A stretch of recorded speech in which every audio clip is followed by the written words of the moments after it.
안녕하세요, 마곡 빌량입니다. 제가 오늘은 가양동 CJ 공장 앞에 나와 있습니다. 여기 면적이 꽤나 넓죠. 32,000평에 총 사업비 3조 9천억 원을 들여서 인챈 개발이 개발하기로 했습니다. 과연 이 사업을 어떻게 봐야 될까? 저는 한마디로 마곡지구의 확장으로 봅니다.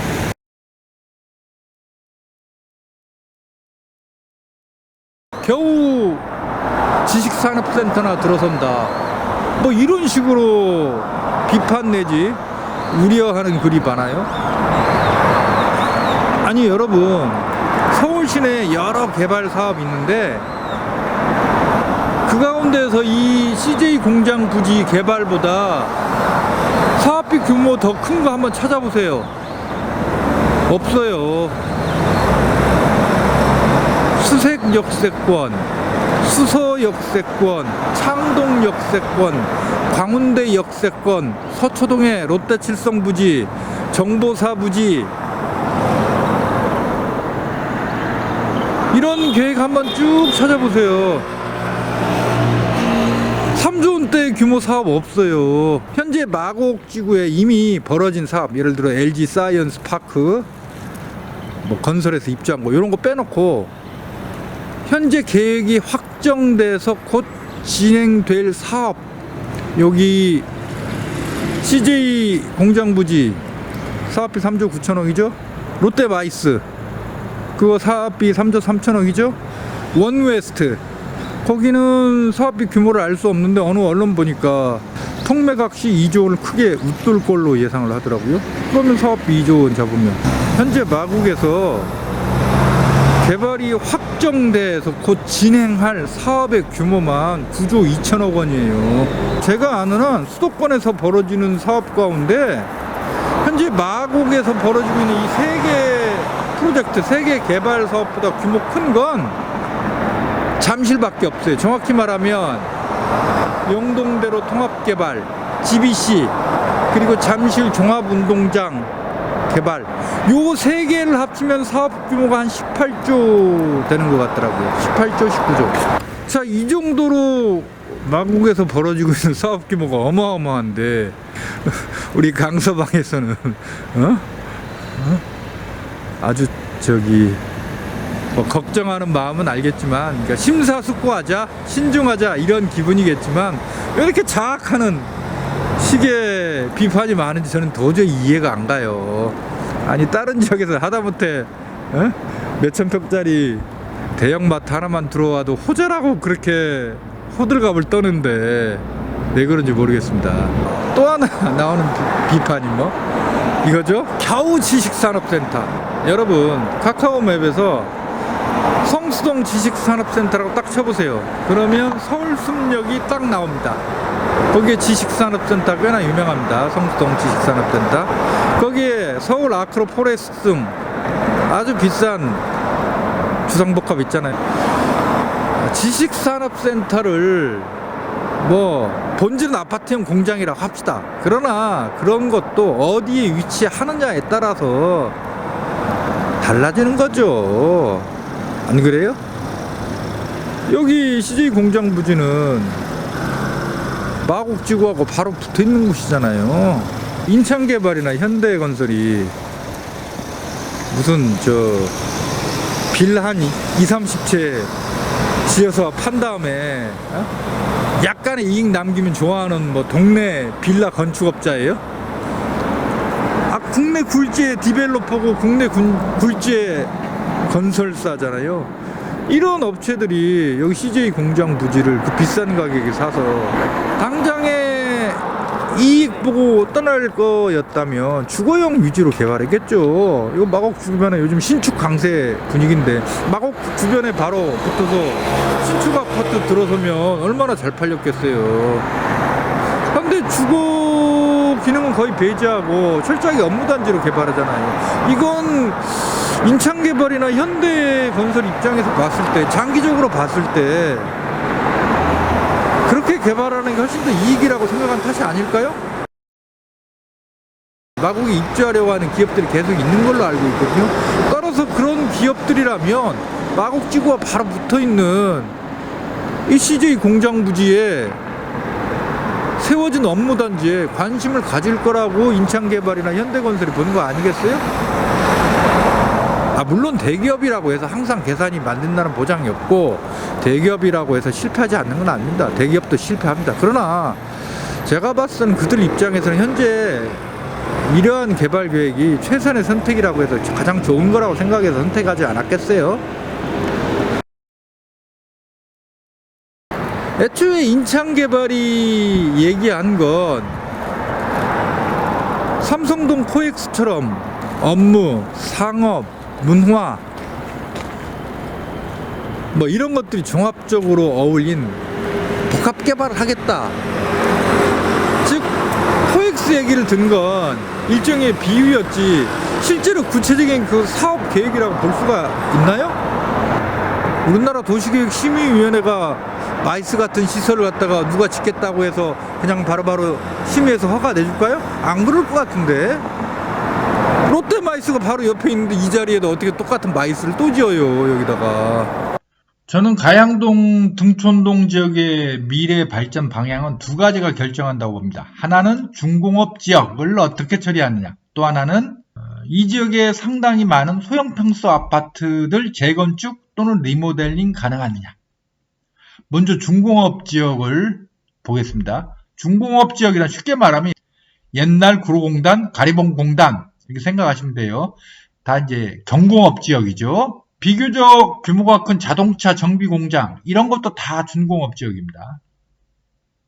서울 시내의 준공업 지역이 604만 평으로 서울시 전체 면적의 3.3%나 차지합니다. 영등포구, 구로구, 금천구에 한 67%가 몰려있고 강서구에도 88만 평이나 있습니다. 이 가운데 마곡지구가 34만 평이고 나머지가 가양동, 염창동에 있습니다. 준공업 지역이 다 평지인데다가 되게 교통도 좋아요. 근데 한국 산업 구조가 고도화되면서 1990년대 이후로 기능을 상실합니다. 2월 4일 국토부의 공급대책 보도자료를 보니까 서울시 준공업 지역의 43%가 이미 주거지역이 되어버렸습니다. 같은 동네인데 한쪽에는 자동차 정비 공장이 있고 바로 옆에는 오피스텔이나 아파트 있고 이런 데 많죠? 강서구도 이런 데 많죠. 준공업 지역이 이른바 난개발 상태가 된 겁니다. 서울의 건강성을 위해서는 제조업 기반을 유지해야 하는데 준공업 지역이 자꾸 망가지니까 오세훈 시장 때인 2009년 서울시가 준공업지역 종합발전계획을 수립합니다. 이 계획을 한마디로 요약하면 준공업 지역의 본래 기능은 유지하면서 서울의 경쟁력 확보를 위해 산업, 문화, 업무, 주거가 조화된 미래형 복합공간으로 준공업 지역을 재창조한다 이겁니다. 준공업 지역의 기능 유지한다면서 연기 풀풀 나는 공장 다시 지을 수는 없잖아요. 2009년 준공업지역 종합발전계획은 준공업지역을 정비발전구역, 계획관리구역, 존치지역으로 구분하고 계획을 세웁니다. 한데 실제로 집행된 건 딱 하나. 가양동 대상공장 부지가 강서 한강자이로 바뀐 겁니다. 그래서 강서 한강자이에 지식산업센터가 있는 겁니다. 또 하나가 오세훈 시장 때 한강 르네상스 사업의 하나로 지구 지정된 성수 전략 정비구역이 있습니다. 이건 2016년 조합이 결성됐지만 아직도 잘 진행되고 있지는 않죠. 지난 2015년 박원순 시장 때 2030 준공업지역 종합발전계획을 세웁니다. 기본 원칙은 오세훈 시장 때와 같아요. 준공업지역을 산업, 문화, 업무, 주거가 조화되도록 복합개발한다. 단 이 보고서의 특징이 서울 시내 준공업 지역을 아예 전수조사해서 작성했습니다. 아주 세밀합니다.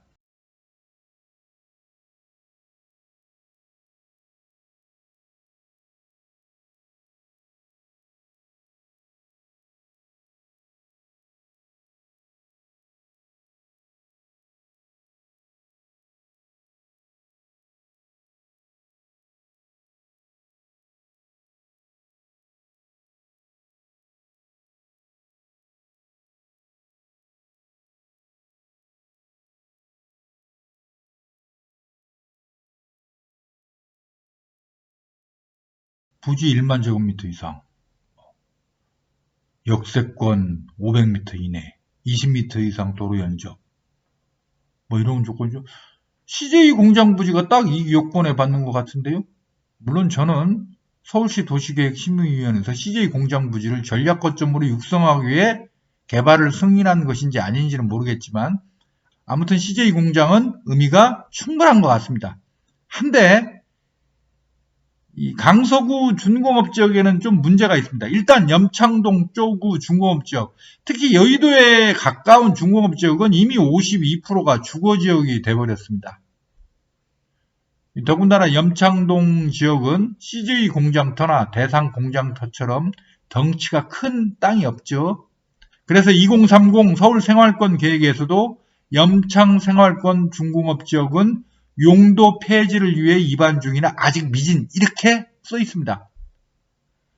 여기서 염창생활권은 염창동만 말하는 게 아니라 염창동, 등촌 1동, 가양 2동, 가양 3동까지 합친 지역입니다. 마곡생활권에는 마곡동 외에 가양 1동, 등촌 3동이 들어있습니다. 염창생활권의 준공업지역 용도 폐지 고려라는 뜻은 준공업지역을 주거지역으로 바꾸겠다는 거죠.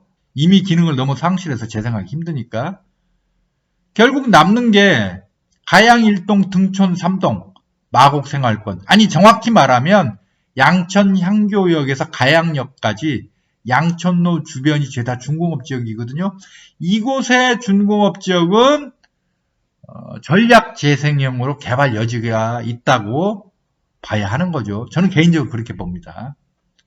한데 현실적으로 문제가 있죠. 왜냐하면 이 앞에 보이는 트윈이 퍼스트라는 오피스텔 있죠? 이 자리가 원래 자동차 공업사였어요. 제 차가 디젤 SUV인데 2년마다 정기검사 받아야 하잖아요. 근데 한 3년 전인가? 2년 반 전인가? 정기검사 받으러 가봤더니 내가 항상 다니던 자동차 공업사가 문을 닫았더라고요. 그리고 나서 한 1년인가 우연히 여기 지나게 됐는데 이 오피스텔 공사를 하더라고요. 그 자동차 공업사 면적이 한 1000평 정도 됐었거든요. 이게 문제가 이거거든요. 이 부근에 준공업 지역이 많이 있는데 몇십만 평 되거든요. 근데 이게 제대로 개발되지 않고 다 이렇게 오피스텔로 바뀐다고요. 준공업 지역이 되게 평지에 있고 교통도 좋은 편이기 때문에 아주 중요한 땅인데 이제 용도만 준공업 지역이고 실제로는 주거 지역이 되는 거죠. 근데 그것도 대규모로 체계적으로 개발되는 게 아니라 이 자꾸 이렇게 되게 오피스텔이나 도시형 생활주택 이런 식으로 사라지는 거거든요. 이건 좀 상당히 문제가 있다고 봐요. 저기 뒤에 세종보타닉이라고 오피스텔 하나 보이는데 거기도 아마 자동차 공업사였을 거예요. 다 이렇게 없어지는 거거든. 아무튼 제 생각은 마곡 주변, 특히 양천 향교역에서 가양역 사이에 준공업 지역은 체계적이고 대규모로 개발돼야 되는데 이걸 뭐 서울시나 강서구 차원에서 무슨 대책을 세웠으면 좋겠어요. 안 그러면 이거 전부 다 보나마나 다 오피스텔로 바뀌어버리고 조그만 지식산업센터로 바뀌어버리는 거거든요. 그러면 제대로 된 경쟁력 가지기 힘든 거죠. 강서구의 특징 가운데 하나가 마곡 주변으로 소형 평수 아파트들이 엄청나게 많다는 겁니다. 왜 그럴까요? 서울시 자료를 보니까 공공임대 아파트의 15%가 강서구하고 중랑구에 있더라고요. 근데 또 어떤 서울 시내 5개 구는 1%도 안 돼요. 강서구에 80년대 후반에서 90년대 중반 사이에 지은 이런 도시개발 아파트라고 하죠. 택지개발지구 만들어서 엄청나게 많아요. 가양 택지개발지구 있지, 등촌 택지개발지구 있지, 방화 택지개발지구 있지. 근데 방화동은 방화 2단지, 5단지, 12단지 정도만 소형평 쓰고 나머지는 그래도 중대형 이상인데, 문제는 이 가양동, 등촌동, 염창동도 일부, 가양동, 등촌동에 소형평수 아파트들이 엄청나게 많아요.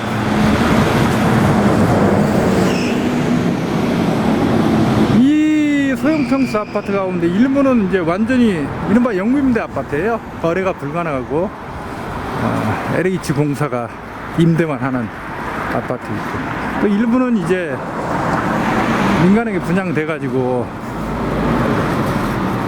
이제 민간 소유죠. 개인들 소유인 거죠. 자, 이 소형 아파트들, 자, 이 과연 어떻게 될 건가? 제가 뭐 2주 전에 마곡 주변 재건축 확실한 아파트라는 동영상에서도 언급했듯이, 저는 개인적으로 마곡 주변에 있는 소형평수 아파트 대개 17평, 19평이고 커봐야 21평인데 세대당 평균 대지 지분이 작아서 재건축 또는 리모델링 만만치 않다, 그런 말씀을 드렸는데, 소유주 분들이야 당연히 재건축 가능하다는 희망을 품고 계시겠죠. 그게 당연한 거고. 근데 제가 봤을 때는 정부가 올 2월 4일에 발표한 공급 대책 있죠? 쉽게 말하면 뭐 몇 가지 방안이 있는데 복잡한데, 공공재건축 재개발이라고 하죠. 공공재건축 재개발이 마곡 주변에 있는 소형 평수 아파트들의 하나의 선택이 될 수 있지 않을까, 저는 그렇게 생각합니다.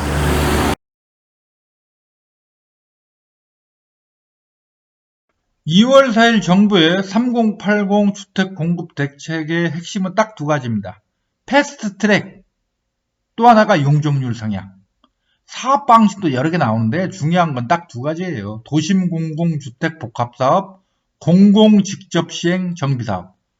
이름도 외우기 힘들죠. 복잡하니까 앞에 건 도심 공공주택사업, 뒤에 건 공공재건축 재개발, 이렇게 기억하면 됩니다.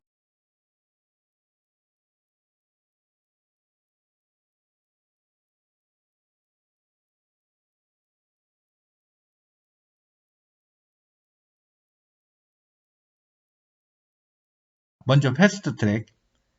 현재 재건축 재개발 평균 13년 걸린답니다. 이거밖에 안 걸리나?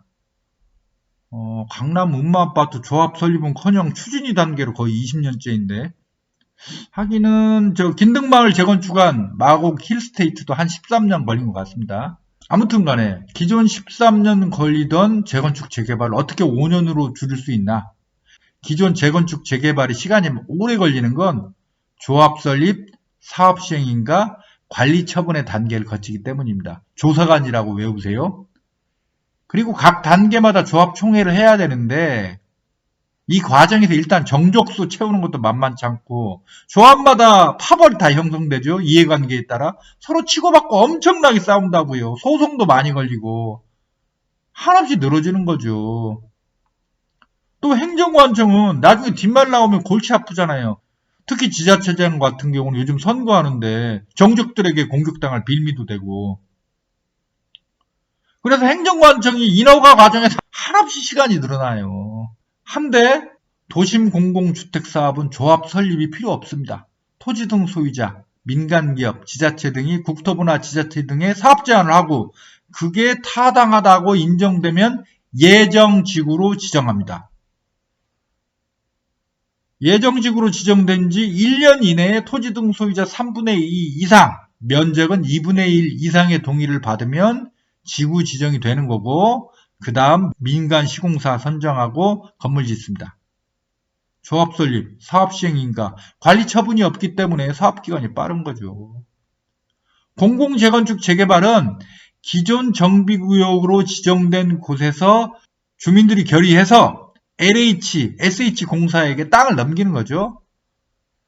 정비구역으로 지정된 곳의 주민은 크게 보면 두 가지입니다. 조합이 설립됐다면 조합원, 조합이 아직 없다면 토지 등 소유자입니다.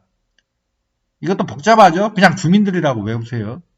조합의 경우 조합원 2분의 1 동의로 공공시행자에게 정비계획 변경을 제안하고 조합총회에서 과반수의 의결을 거쳐 제안을 합니다.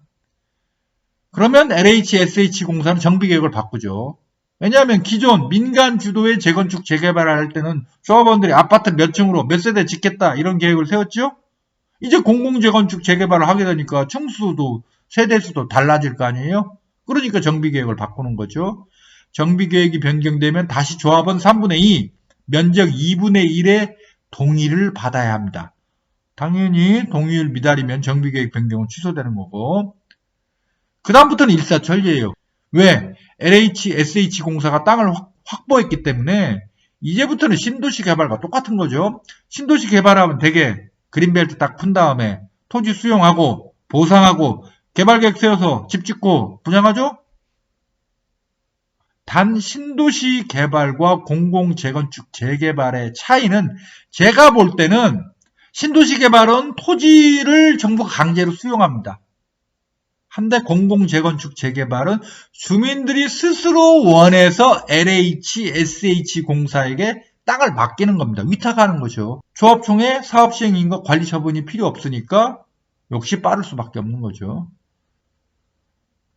한데 제가 볼 때 마곡 주변 소형 평수 아파트들과 관련해 진짜 주목해야 할 건 용적률 상향입니다. 마곡 주변 소형 평수 아파트들 되게 이제 등가방이라고 하죠. 등촌, 가양, 방화, 택지 개발 지구에 있는 소형 평수 아파트들은 용적률이 되게 180에서 220% 사이입니다.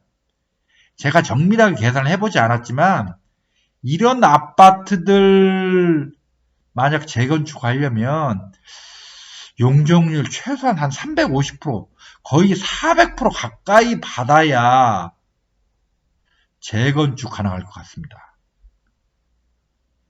마곡지구 주변 소형평수 아파트들 다 3종 일반 주거지역이지만 3종 일반 주거지역의 용적률 상한이 250%거든요. 근데 이런 아파트들 용적률 350% 넘고 400% 가까이 받아낼 방법이 있어요? 현재로서는 없어요. 한데 정부 이번 대책은 이런 아파트들에게 최소한 하나의 선택지를 제시한 거죠.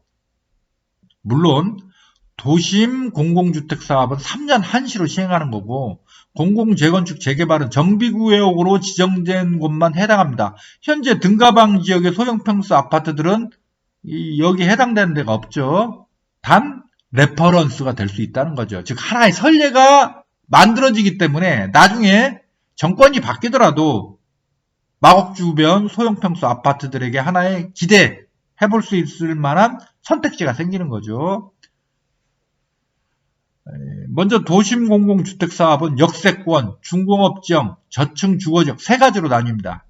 역세권은 준주거로 상향해서 용적률 최대 700%까지, 준공업지역은 지자체별로 탄력적으로 용적률을 운용하되 법정 상한까지 해주고 무엇보다 공공임대 기부 체납을 받지 않겠다.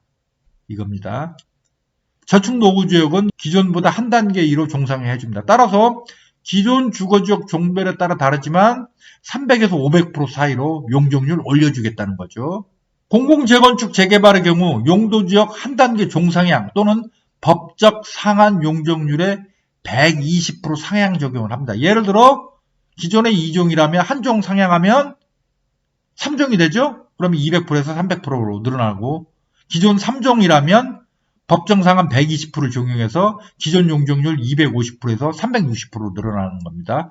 특히 역세권 도로변은 준주거로 올려주겠답니다. 그러면 기존 3종 250% 용적률에서 500%로 늘어나는 거죠.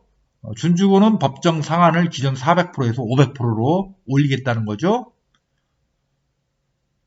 또 이런 말도 있어요. 입지 여건상 종상향 또는 법정 상한 용적률 적용 곤란 시에도 종전 세대수의 1.5배 이상, 재개발은 1.3배를 보장하겠다. 필요시 층수 제한도 완화하겠다.